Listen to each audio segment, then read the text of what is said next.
नमस्कार मित्रांनो. आपल्या दुसऱ्या सत्र म्हणजे एम ए भाग 2 या वर्गाच्या द्वितीय सत्रामध्ये आपण परत एकदा भेटतोय. आपल्याला या सत्रामध्ये जो सिलेबस आपण शिकणार आहोत तर त्याविषयीची माहिती घेण्यासाठीचा हा पहिला व्हिडिओ मी बनवत आहे. मागच्या सेमिस्टरमधील सुद्धा काही भाग आपला जो शिकवायचा राहिला आहे तो हा सिलेबस जर लवकर संपला तर आपण तो घ्यायचा प्रयत्न करू, कारण की हे जे सर्व सिद्धांत आहेत त्यांच्यामध्ये एक प्रकारची कंटिन्युटी आहे, की एक सातत्य आहे, की ते सातत्य लक्षात आल्याशिवाय त्या पूर्ण विषयाचं जे आकलन आहे ते तितक्या सहजपणे होत नाही असं मला स्वतःलाही वाटतं. तर आपण जो उर्वरित भाग आहे तसं या प्रत्येक थेरीज विशेषतः ज्या थेरीजपासनं आपलं द्वितीय सत्र सुरू होतं आहे तर त्या थेरीज ह्या क्लासिकल थेरीजपेक्षा किंवा 1950 पूर्वीच्या थेरीजपेक्षा निश्चितपणे त्या वेगळ्या प्रकारच्या विचारांवर आधारित असणारे सिद्धांत आहे. त्यामुळं ह्या सिद्धांतांना आपण असं शिकलं तरीही तितकीशी अडचण येणार नाही. आपण सुरू करूयात आपला जो या सेमिस्टरचा सिलेबस आहे त्याविषयी. तर आणखी इथं एक सांगू इच्छितो की तुमचे जे काही थर्ड सेम झालेली आहे तर त्यात आपले कुणीही विद्यार्थी फेल झालेला नाही आहे ज्यांनी परीक्षा दिलेली आहे. त्यामुळं आपण अगदी शांतपणे पुढे जाऊ शकतो. आता हा जो सेकंड सेमिस्टर आहे त्यातला जो पहिला जो चॅप्टर आहे आपला, it is sources of growth. Sources of growth means from where does the growth arise, की आर्थिक वृद्धी होत असते तेव्हा ती कशामध्ये होणाऱ्या आर्थिक वृद्धीला आपण आर्थिक वृद्धी असं म्हणतो.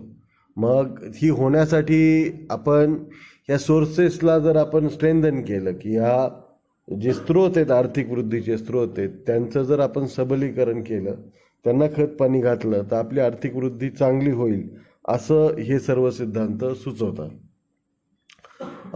आता जसं आपण पाहिलं की सनातनवाद्यांच्या सिद्धांतात सुद्धा भांडवल संचयाला प्रचंड मोठं महत्त्व देण्यात आलेलं आहे आणि तेच महत्त्व अगदी कार्ल मार्क्सच्या सिद्धांतात सुद्धा होतं आणि तेच महत्त्व हे 1950 नंतरचे हे जे आपण आता सिद्धांत बघतोय त्यामध्ये सुद्धा आहे. ते म्हणजे भांडवल संचय हा ही पूर्व अट आहे. भांडवल संचय म्हणजेच कॅपिटल ॲक्युम्युलेशन ही जी आहे तर ही आर्थिक विकासाची आर्थिक वृद्धीची पूर्व अट आहे. भांडवल असल्याशिवाय आर्थिक वृद्धी होणार नाही असा याचा अर्थ होतो. आता त्यातलं पहिलं जे मॉडेल आहे ते मॉडेल आहे हॅरॉड डोमर मॉडेल, जे आपल्याकडे दोन मोठे अर्थतज्ञ होऊन गेलेले आहेत. त्यामध्ये रॉय हेरॉड आणि FC डोमर या दोघांनी हे जे सेम मॉडेल आहे त्यांचे विचार त्यांनी वेगवेगळ्या सिद्धांतामध्ये मांडले होते आणि यांच्याच प्रकारचं एक सिमिलर मॉडेल गुस्ताव कॅसेल, ज्याच्याबद्दलची माहिती तुम्ही पर्चेसिंग पॉवर पारिटीच्या सिद्धांतात शिकला असाल कदाचित. तर त्या गुस्ताव कॅसेल, FC डोमर आणि रॉय हेरॉड या तिघांनी देखील काय केलेलं आहे की एकच प्रकारचं मॉडेल मांडलेलं आहे आणि हे जे सर्व मॉडेल्स आहेत तर ह्या तिन्ही मॉडेल्समधनं एक जो सामान्यपणे जो विचार येतो की तुम्ही भांडवली गुंतवणूक किती मोठ्या प्रमाणामध्ये करता त्यानुसार आर्थिक वृद्धी कशी असणार आहे तर याविषयीचं काही भाकीत करता येतं. तर अशा प्रकारचा हा सिद्धांत आहे. तर ह्याच्यामध्ये वास्तविक वृद्धी दर, आवश्यक वृद्धी दर आणि नैसर्गिक वृद्धी दर अशा तीन वेगवेगळ्या संकल्पना यामध्ये आहेत.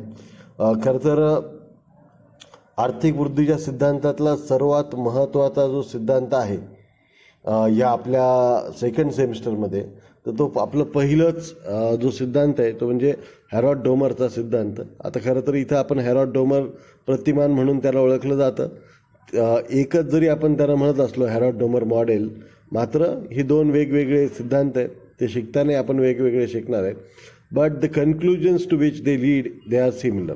म्हणजे ह्यांच्यातनं जे अर्थ निष्पन्न होतो तो सेमच आहे. दुसरा जो आपला सिद्धांत आहे तो Joan Robinson's model of capital accumulation.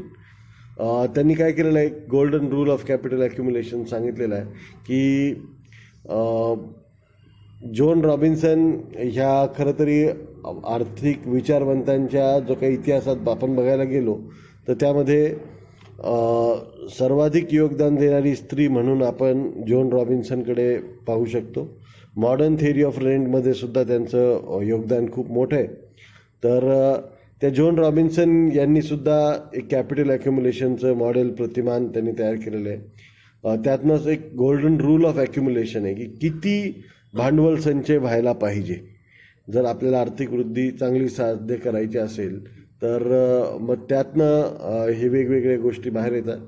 डेनिसन्स आणि डेनिसनचे आणि जार्गेन्सन ग्रिलिश सोर्सेस ऑफ ग्रोथ, म्हणजे डेनिसनचे आणि जार्गेन्सन ग्रिलिश यांचे आर्थिक वृद्धीचे स्रोत, असाही एक मुद्दा येतो.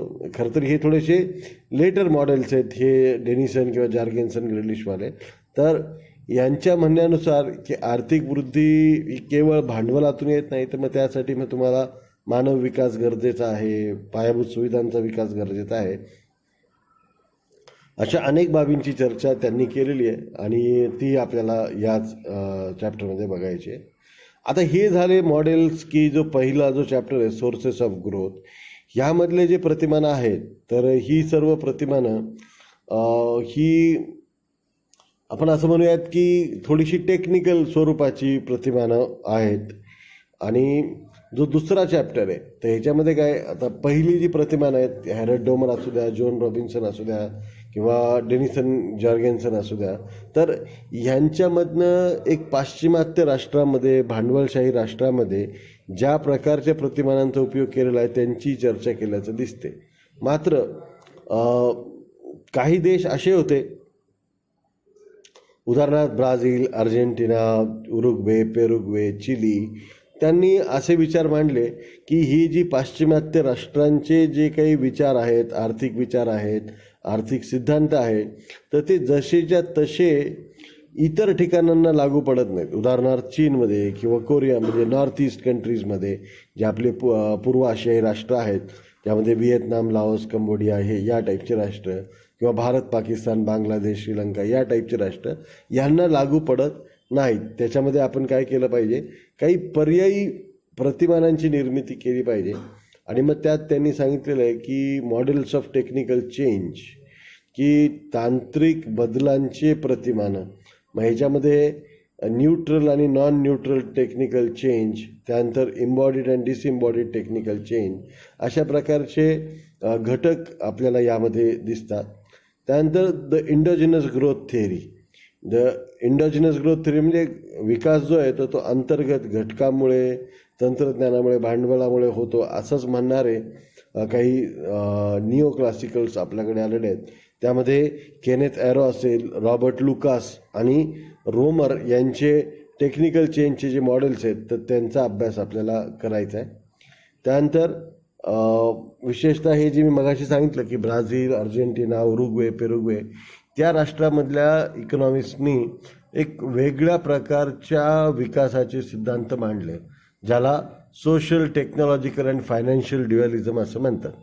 याच्यामध्ये त्यांना असं म्हणायचं आहे की जे विकसनशील राष्ट्र आहेत तर त्या विकसनशील राष्ट्रांमध्ये एक समाजाची रचना दोन वर्गांमध्ये करण्यात आलेली असते. आता सोसायटीमध्ये म्हणजे सोशल ड्युअलिझम म्हणजे काय, एक तर आहेऱ्या असणारा वर्ग, नाहेऱ्या असणारा वर्ग. त्यानंतर टेक्नॉलॉजिकल म्हणजे खूप ॲडव्हान्स टेक्नॉलॉजी वापरणारा आणि खूप मागास टेक्नॉलॉजी वापरणारं जे प्राथमिक क्षेत्र आहे, आणि खूप ॲडव्हान्स टेक्नॉलॉजी वापरणारं इंडस्ट्रीज आणि सर्व्हिस सेक्टर आहे. फायनान्शियल ड्युअलिझम परत एकदा आहेरे नाहेरे अशा प्रकारचं वर्गीकरण आहे. त्यानंतर काही डिपेंडन्सी थेअरी ऑफ डेव्हलपमेंट आहे. आता डिपेंडन्सी थेअरी ऑफ डेव्हलपमेंट काय सांगते की विकसनशील राष्ट्र ही आपल्या विकासासाठी विकसित राष्ट्रांवर अवलंबून असल्यामुळे या राष्ट्रांच्या विकासाला मर्यादा येतात. त्यामुळे यांनी काय केलं पाहिजे, या राष्ट्रांनी आपली जी डिपेंडन्सी आहे तर ती या राष्ट्रांवरनं काढून टाकली पाहिजे, कमी केली पाहिजे, असं हे डिपेंडन्सी थेअरी सांगतात. त्यानंतर लिमिट्स टू ग्रोथ, जे फॉरेस्टर नावाचे एक इकॉनॉमिस्ट होते आणि त्यांनी एक क्लब काढला आणि मग त्या क्लबच्या ह्याच्यानुसार त्यांनी एक मॉडेल डेव्हलप केलं. त्या मॉडेलचं नाव होतं लिमिट्स टू ग्रोथ. एक पुस्तकही मला वाटतं याच शीर्षकाचं पुस्तक सुद्धा त्यांनी काढलेलं आहे. आता त्यांना एक गोष्ट त्यांच्या पुस्तकातनं मांडायची आहे, ते म्हणजे की ही आर्थिक वृद्धी, आर्थिक विकास ही काही अमर्यादपणे चालू असणारी प्रक्रिया आहे असं जे भांडवलवादी म्हणतात, तर ते तसं नसून there are certain limits to growth. For example, the stock of mines, the stock of petrochemicals, the stock of hydrocarbons, so the stock of metals, it is going to vanish someday. की जे काही वेगवेगळी खनिजं आहेत, खनिज तेलं आहेत, मौल्यवान धातू आहेत, तर हे एक दिवशी संपुष्टात येणार आहेत. आणि हे संपुष्टात जेव्हा जेव्हा येतील त्याच्या त्यांनी डेट्स काढल्या होत्या की जगातलं पेट्रोल कधी संपेल, जगातलं स्टील कधी संपेल, जगातला कोळसा कधी संपेल. आणि त्या आधाराने त्यांनी असा विचार मांडला की संपूर्ण जगातील आर्थिक विकासाच्या प्रक्रियेचा अंत येणार आहे आणि जोपर्यंत आपण आर्थिक विकास हा सेवा आणि वस्तूंचा अधिकचा पुरवठा अशा स्वरूपात पाहू, तोपर्यंत ह्या आर्थिक विकासाला मर्यादा असणार आहे, असं या लिमिट्स टू ग्रोथ च्या जे काही अर्थतज्ञ होते त्यांनी आपले विचार मांडलेले आहेत. आता तिसरा आणि फार महत्त्वाचा चॅप्टर यावर्षी जो आपण ॲड केलेला आहे आपल्या विषयामध्ये, तो म्हणजे empirical models followed by developing countries. जे विकसनशील राष्ट्र आहेत त्यांनी खरोखर कोणते मॉडेल्स फॉलो केलेले आहेत. मग यामध्ये फ्लाईंग गीस पॅराडाईम म्हणून एक मॉडेल आहे. फ्लाईंग गीस पॅराडाईममध्ये काय, तर फ्लाईंग गीस पॅराडाईममध्ये तुम्ही पक्ष्यांचा थवा उडताना पाहिला असेल. तर असा थवा उडत असताना काय होत असतं की एक पक्षी पुढे असतो आणि बाकी पक्षी एकाच्या मागे 2, दोघांच्या मागे 3, मग 4, 5 असं एक विमान कसं उडतं, विमानांचा जत्था आपल्या 26 जानेवारी 15 ऑगस्टला, तर एक पायलट असतो आणि मग बाकीचे सगळे फॉलोअर्स असतात. तर तशा प्रकारचा एक पायलट आणि बाकीचे फॉलोअर्स असा असणारा एक फ्लाईंग गीस पॅराडाईम किंवा फ्लाईंग गीस मॉडेल, विशेषतः खाली जरी आपण हे जॅपनीज सेल दिलेलं असलं, मॉडेल दिलेलं असलं तरी तोही त्याचाच भाग आहे. त्यानंतर east Asian model of capitalism, म्हणजे जे पूर्व आशियाई राष्ट्र आहेत की ज्याच्यामध्ये साऊथ ईस्ट एशियामधले वेगवेगळे देश आहेत, त्यामध्ये थायलंड, मलेशिया, इंडोनेशिया, त्यानंतर साऊथ कोरिया. तर या राष्ट्रांनी कशा प्रकारे आपला विकास अल्प कालावधीमध्ये घडवून आणला, तर तोही आपण पाहण्यासारखा आहे. म्हणजे याचा सिंगापूर आणि हाँगकाँगचाही समावेश होतो. आणि या सर्व देशांना मिळून टायगर इकॉनॉमीज असं म्हणलं जातं. मात्र काय झालं, टायगर इकॉनॉमीजची जी आर्थिक वृद्धी होती ती 1997च्या दरम्यान त्यांना काही प्रॉब्लेम सहन करावा लागला आणि मग त्यांच्या आर्थिक विकासाला खीळ बसली. या सर्वांपेक्षा एक वेगळं मॉडेल जे आहे ते Chinese market economy model.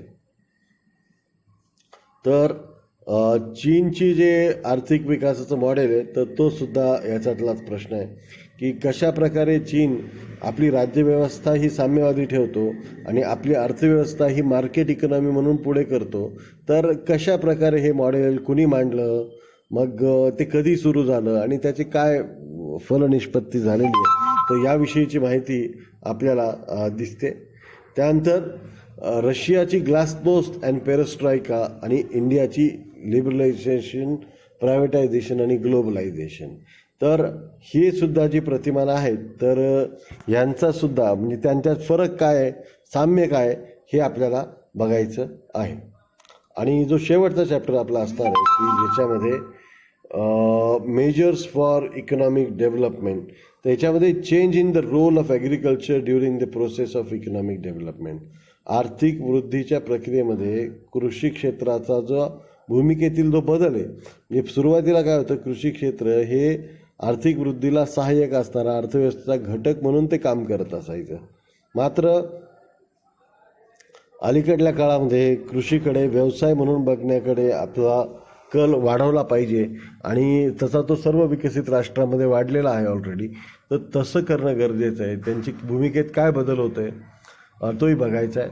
Population growth and economic development, तर याविषयीची माहिती आपण पाहिलेली आहे. मला तर वाटतं कधीतरी खरं तर या सगळ्याची जी सुरुवात आहे आपल्या या सेमिस्टरची, तो ह्या चॅप्टर चौथा जो आहे तो संपवून आपण केली तर लवकर बरं होईल. त्यानंतर बघूया आपण, पण असू द्या हे शेवटीच ठेवू आपण. Population growth and economic development, लोकसंख्या वृद्धी आणि आर्थिक विकास यांचा काही संबंध आहे का, तर तोही आपण बघू. आपण काही देशांची लोकसंख्या वृद्धी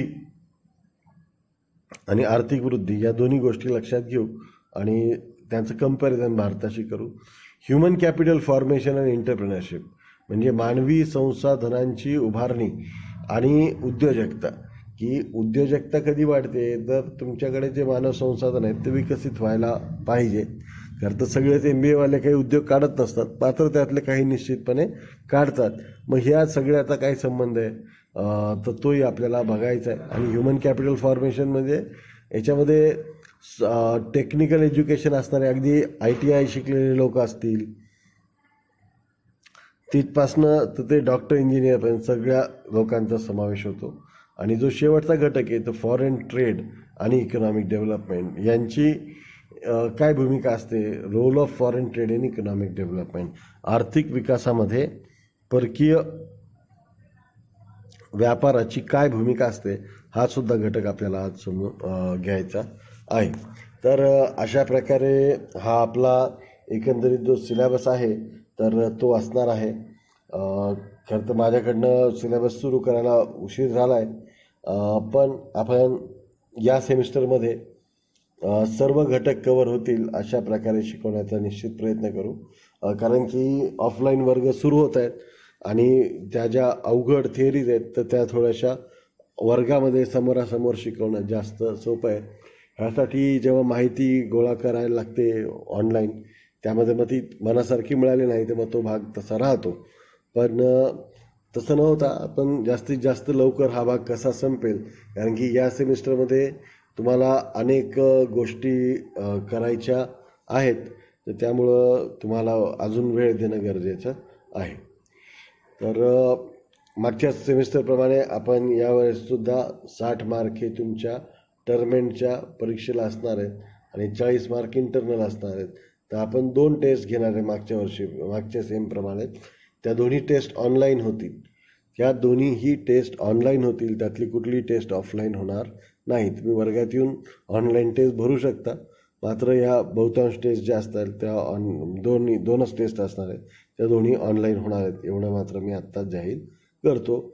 यासाठी मी तुम्हाला कुठलीही असाइनमेंट मात्र देणार नाही आहे. तर जे काय असेल तर ते 2 टेस्ट घेऊन आपला कार्यक्रम संपेल. तर त्यामुळं असाइनमेंट नसल्यामुळं तुमचा जो लिखाण कामाचा जो तुमचा एकंदरीत वेळ आहे तर हा सर्व वेळ आपण वाचवलेला आहे. पुढे मग आता दरप्रमाणे क्वेश्चन बँक याची अपलोड करावी लागेल, कारण की जर पॅटर्न ऑब्जेक्टिव्ह राहिला तर ऑब्जेक्टिव्ह क्वेश्चन्स आणि यावेळेसचा जो काही आपला सिलेबस आहे तो फार नवीन काही विषय त्यामध्ये घेतलेले असल्यामुळं ह्यासाठी माझ्याकडे सुद्धा फार काही मटेरियल ज्यातनं क्वेश्चन बँक अपलोड करता येईल असं नाही आहे. तर नवीन क्वेश्चन मला तयार करूनच टाकावे लागतील, तर ते मी करेनच. तर एवढ्या याच्यावर आपला हा जो इंट्रोडक्शनचा व्हिडिओ आहे तर तो आपण थांबवतो आहे.